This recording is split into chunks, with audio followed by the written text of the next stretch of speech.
de notre venue. On a vraiment été accueillis comme des rois. Mais moi, ce que j'ai trouvé d'admirable, c'est que malgré toutes les contraintes pendant le régime de Ceausescu, ils ont quand même réussi à maintenir le sport automobile et ça ne devait pas être facile.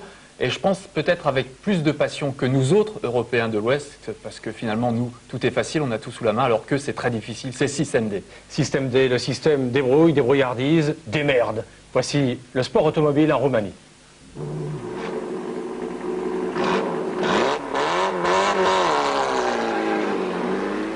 28 avril 1990, première manche du championnat roumain de course de côte. Nous sommes à Magura, à environ 150 km au nord de Bucarest.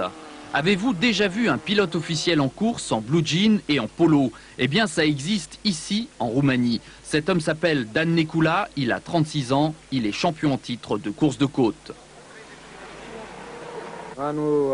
Cette année, le concours a commencé un peu plus tard que d'habitude dans la saison. Et en ce qui concerne le combinaison, il a oublié à la maison. Folklore, amateurisme en apparence seulement, car Dan Necula est pilote officiel d'Asia Sport, le principal constructeur automobile du pays. M. Necula est ingénieur dans le département en compétition de l'usine Dacia de Pitești. Et en particulier, il s'occupe de la préparation des moteurs de course. Prototype à part entière, cette Dacia est équipée d'un 1600 cm3 développant 145 chevaux. Un moteur que l'on devrait retrouver sur le prochain modèle de série. Dan Necula, lui, rêve d'un 16 soupapes pour sa voiture de course l'an prochain. La voiture est plus courte que d'habitude en vue de déplacer le centre de poids vers l'avant pour accroître la stabilité du véhicule sur les virages. En tant que pilote officiel, Dan Necula est un des seuls ici à disposer d'une vraie voiture de course et d'une assistance digne de ce nom. L'usine met à disposition presque tout, ça veut dire des pneus racing, de l'huile Castrol RS, les extincteurs et tout ce qu'il leur faut pour avoir les bons résultats. Pour les autres, pas question d'assistance, de préparation et encore moins de voiture de course. C'est le règne de la bonne vieille Dacia Renault 12 d'origine. Autre catégorie, les monoplaces. Ici en Roumanie, ça s'appelle Formule Easter. Châssis de Formule 3, moteur Lada ou Renault, 1600 cm3 et carénage fabriqué artisanalement. La plupart de ces engins sont folkloriques, quelques-uns sont cependant performants. Pour les autres, on ne sait pas s'il faut en rire ou pleurer.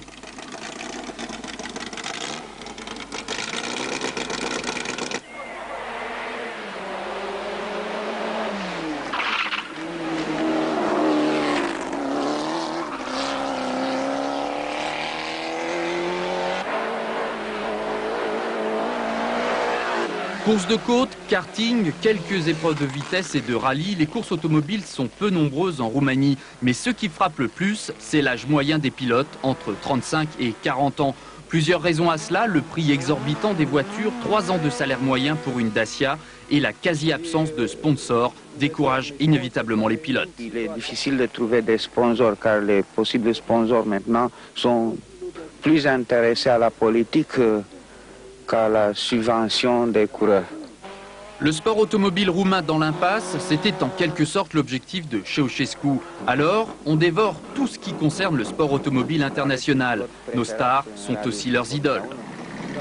Pour le championnat du monde de rallye, Miki Biasion, et pour le championnat de Formule 1, Ayrton Senna.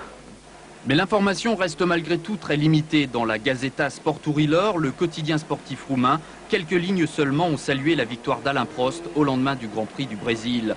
Alors, Dan Necula continue à rêver. Au volant de sa Dacia, 2 voitures magiques animent ses fantasmes de pilote.